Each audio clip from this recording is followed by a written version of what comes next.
Hello friends, जय जिनेंद्र। स्वागत है आपका जैन रामायण यानी तीर्थंकर चरित्र भाग 2। भगवान तीर्थंकर भगवान के साथ ही राम जी का चरित्र भी तीर्थंकर चरित्र में लिया गया है, जिसके हम कई दिनों से इसके पात्रों को, नए नए पात्रों को, उनकी कहानियों को, उनके चरित्रों को अच्छे से समझ रहे हैं। अभी तक हमने देख लिया पिछले वीडियो तक किस प्रकार रावण ने सीता जी का अपहरण किया। अब इधर जब लक्ष्मण जी और राम जी को पता चलता है तो उन पर क्या स्थिति होती है, उनकी क्या स्थिति होती है, या आगे देखते हैं।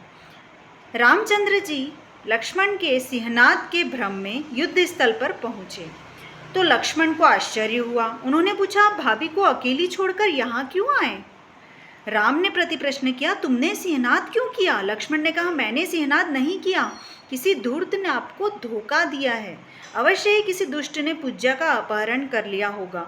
निस्संदेह यह धूर्तता देवी को उड़ा ले जाने के लिए ही की गई है। आप जाइए, अभी जाकर देवी की रक्षा कीजिए। मैं अभी इन शत्रुओं को समाप्त कर आपके पीछे ही आता हूँ। लक्ष्मण की बात सुनकर राम तत्काल लौटे। जब वह स्थान सीता शून्य देखा तो उनके हृदय को प्रबल आघात लगा। वे मूर्छित होकर पृथ्वी पर गिर पड़े। मूर्छा दूर होने पर उठे, इधर उधर देखा तो घायल हो मरणोन्मुख हुआ जटायु दिखाई दिया। वे समझ गए कि प्रिय सीता के हरण में बाधक बनने के कारण उस डाकू ने इस प्रिय पक्षी को घायल कर दिया है। वे उसके निकट गए और अंतिम समय में धर्म सहाय देने के लिए नमस्कार महामंत्र सुनाया। समाधि भाव से मृत्यु पाकर जटायु महेंद्र कल्प यानी चौथे देवलोक में उत्पन्न हुए। जटायु की मृत्यु हो जाने पर रामभद्र जी सीता की खोज में इधर उधर भटकने लगे। खर की सेना के साथ अकेले लक्ष्मण जी युद्ध कर रहे थे। इस बीच खर के छोटे भाई त्रिशिरा ने अपने ज्येष्ठ बंधु खर से कहा, इस दृष्टि से मुझे समझने दे और आप एक और बैठकर विश्राम करें। लक्ष्मण ने अभिमान पूर्वक आए और गर्वोक्ति सुनाने वाले त्रिशिरा को तत्काल पुनर्भव करने को विदा कर दिया। उसी समय पाताल लंका का अधिपति चंद्रोदर राजा का पुत्र विराट अपनी सुसज्जित सेना को लेकर युद्ध के लिए आ डटा। उसने लक्ष्मण जी के निकट पहुंचकर प्रणाम किया और निवेदन करने लगा, महाभाग, मैं आपकी सेवा में अपनी सेना सहित उपस्थित हूँ। ये आपके शत्रु मेरे भी शत्रु हैं। ये रावण के सेवक हैं। रावण ने मेरे पराक्रमी पिता को राज्यच्युत करके निकाल दिया था और हमारी पाताल लंका के स्वामी बन गए थे। हे स्वामी, आप तो सूर्य के समान स्वयं समर्थ हैं। आपको मेरी सहायता की आवश्यकता नहीं, किंतु मैं आपको शत्रुओं का विनाश करने के कार्य में किंचित सेवा अर्पण करना चाहता हूँ। इसलिए मुझे अपनी ओर से युद्ध करने की आज्ञा प्रदान करें। सखे, मैं अभी इनको इस जीवन से मुक्त कर परलोक यात्रा करवाता हूँ, तुम देखते रहो। आज से तुम्हारे स्वामी मेरे ज्येष्ठ बंधु रामचंद्र जी हैं और तुम इसी समय से पाताल लंका के राजा हो। मैं तुम्हें यह राज्य प्रदान करता हूँ। विराट को लक्ष्मण के पास उनके पक्ष में देखकर खर अत्यंत क्रुद्ध हुआ और लक्ष्मण से बोला, अरे ओ विश्वासघाती, मेरे पुत्र शंभुक का घातक, तू अब इस तुच्छ पामर विराट की सहायता से बच जाएगा क्या? मैं तुझे अभी तेरी करनी का फल चखाता हूँ। तुम्हारा अनुज बंधु तुम्हारे पुत्र शंभुक से मिलना चाहता था, मैंने उसे उसके पास भेज दिया।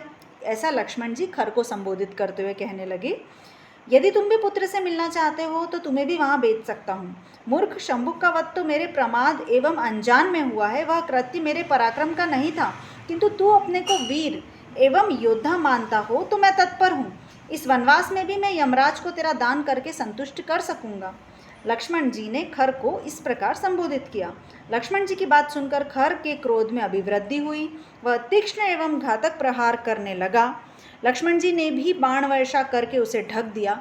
इस प्रकार खर और लक्ष्मण के मध्य भयंकर युद्ध हुआ। उस समय आकाश में देववाणी सुनाई दी कि जो वासुदेव के साथ भी इतनी वीरता से लड़ रहा है, ऐसा खर नरेश महान योद्धा है।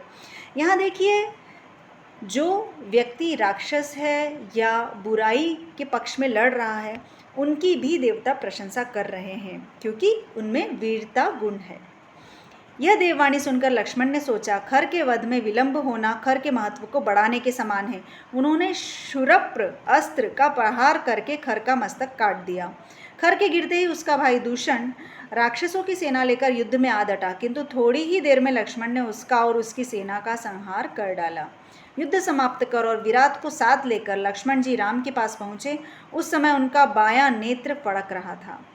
यानी उस काल में भी यह अपशगुन माने जाते थे। उन्हें अपने और देवी सीता के विषय में अनिष्ट की आशंका हुई। निकट आने पर राम को अकेले तथा विषाद में डूबे देखकर लक्ष्मण को अत्यंत खेद हुआ। लक्ष्मण राम के अत्यंत निकट पहुंच गए, किंतु राम को इसका ज्ञान ही नहीं हुआ। वे आकाश की ओर देखते हुए कह रहे थे, हे वनदेव, मैं इस सारी अटवी में भटक आया, किंतु सीता का कहीं पता नहीं लगा। कहाँ होगी वह, कौन ले गया उसे, मैं भ्रम में क्यों पड़ा। लक्ष्मण की शक्ति पर विश्वास नहीं करके मैंने कितनी मूर्खता की। मैंने उसे अकेली क्यों छोड़ी। हाँ, उधर भाई लक्ष्मण हजारों शत्रुओं के मध्य अकेला ही जूझ रहा है। मैं उसे भी अकेला छोड़कर आ गया और यहाँ सीता भी किसी दुष्ट के फंदे में पड़ गई। अब मैं क्या करूँ, हे प्रभु। इस प्रकार बोलते हुए शोकाकुल होकर रामभद्र जी पुनः मूर्छित हो गए।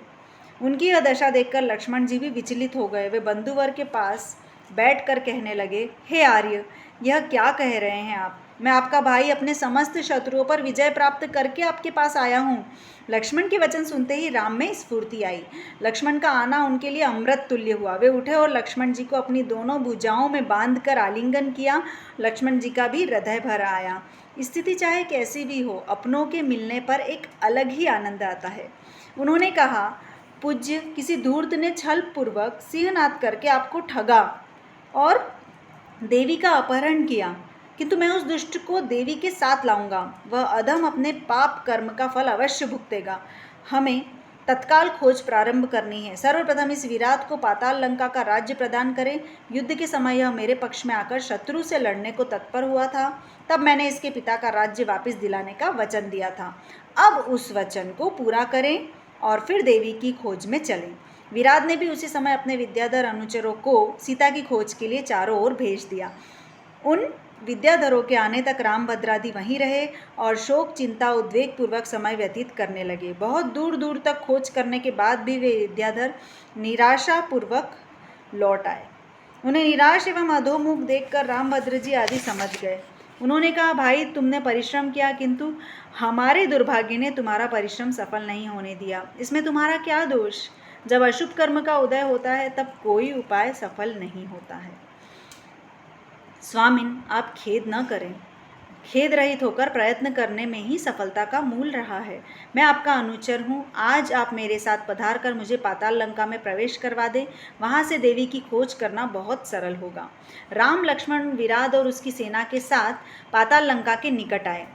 उधर खर का पुत्र सुंद अपने पिता और काका की मृत्यु जानकर बड़ी भारी सेना लेकर निकल रहा था।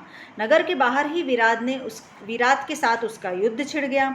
लक्ष्मण भी विराट की सहायता के लिए युद्ध भूमि में आ गए। जब चंद्रनखा यानी शूर्पणखा ने देखा कि लक्ष्मण और राम विराट के पक्ष में लड़ने को तैयार हैं, तो उसने अपने पुत्र सुंद को एकांत में बुलाकर समझाया। उसे राम लक्ष्मण की शक्ति का भान कराकर अपने भाई रावण के पास लंका में भेज दिया। युद्ध समाप्त हो गया। विजयी सेना ने नगर में प्रवेश किया। विराट को पाताल लंका का राज्य दिया। राम लक्ष्मण खर के भवन में ठहरे। विराट सुंद के भवन में रहने लगा। यहाँ पर ये चैप्टर खत्म होता है। अगले चैप्टर में हम देखेंगे कि किस प्रकार दो सुग्रीव का चरित्र आता है, दोनों में से वास्तविक कैसे निकलता है। जय जिनेंद्र।